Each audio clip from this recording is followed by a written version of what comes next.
This is a project I wanted to do for a little bit since picking up this Qilo technical Christmas ornament. Picked up some DEF model resin wheels and of course a Voyager PE set. Crack the kit open as always and just once over the sprues and take a look at everything.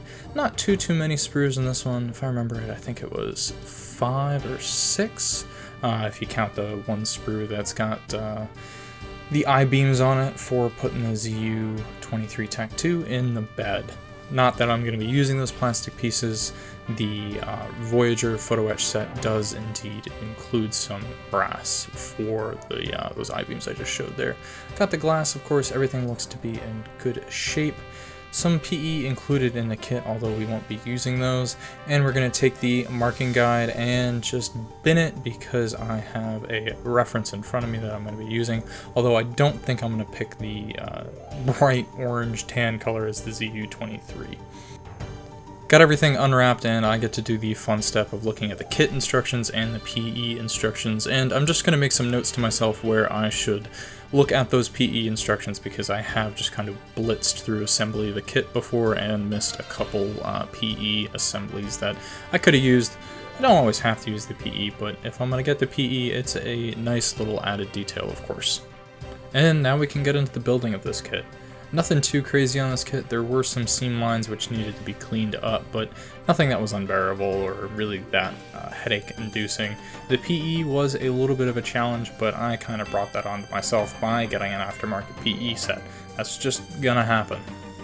But nothing too crazy, which was, I guess, a nice change from a Voyager PE set, just because I have gotten PE paralysis before, where you get into it and the PE just becomes this daunting task, and you don't want to ever see brass-colored sheet metal ever again. But I am going to quit yapping and let you guys enjoy the tunes and the building process for a little bit.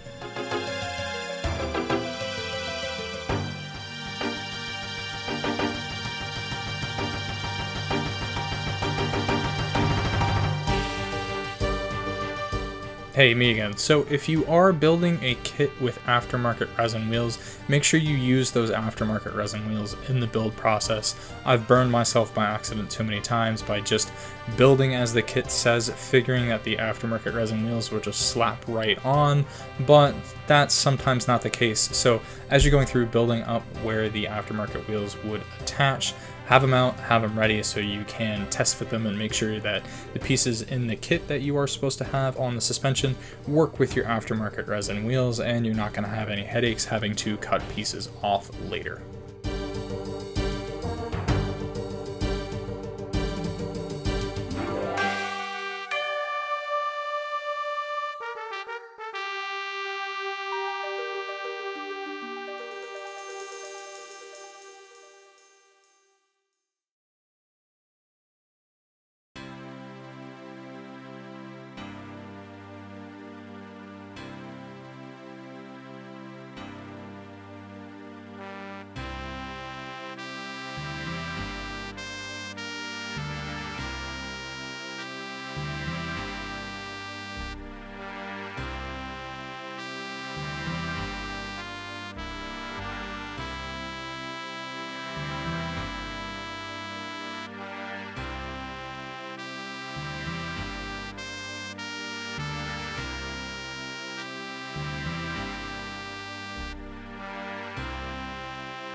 So I was kind of surprised when I saw that the exhaust wasn't hollow on this kit, because Meng usually includes lots of hollow barrels and stuff like that, but that's not too hard to fix. So I just use a needlepoint scribing tool to kind of mark the center as best I can, and I'll actually rock that needlepoint tool so I can have a better starting point for my drill, or my little pin vise. These are PCB drill bits I'm using here, and then I start with a pretty small size, making sure I'm drilling as straight as I can, and then I just step up in size. This isn't really necessary, but it adds a really nice level of detail, and it's super simple to do, and it's just a nice little touch at the end of the day.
Got all the little tie down points for the tonneau cover done, and you'll see the bed is absolutely covered in Tamiya's basic putty.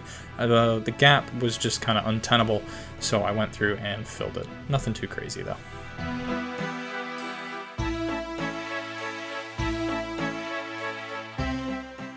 And now we'll get into building the ZU-23-2. Got the flash hiders on there, just cut the kit supplied ones off and added the PE ones. Now we will kind of jump around a little bit just because my filming setup isn't exactly conducive to all this PE work, because there's a lot of small parts, and filming me working on those small parts isn't really something I can do with the current lens setup I've got, so I do apologize for that.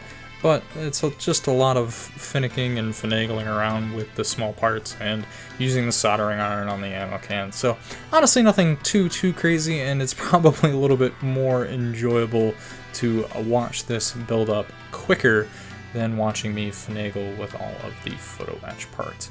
I use a hold and fold for a lot of the stuff as opposed to trying to bend it in air, just because it is a lot easier, it gives me a lot more support.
And with this last little piece here, we are finished, well, almost finished with the ZU-23-2.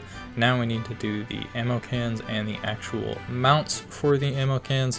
But if you've ever worked with photo etch ammo cans before, you know they are kind of a nightmare, and it's honestly a process I dreaded, but I'm just gonna have to go through it and we'll see the final result at the end.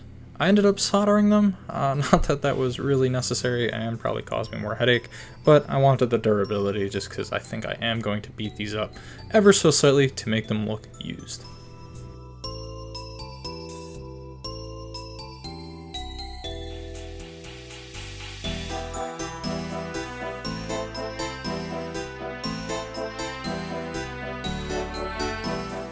And there we are, the assembly of this build is complete.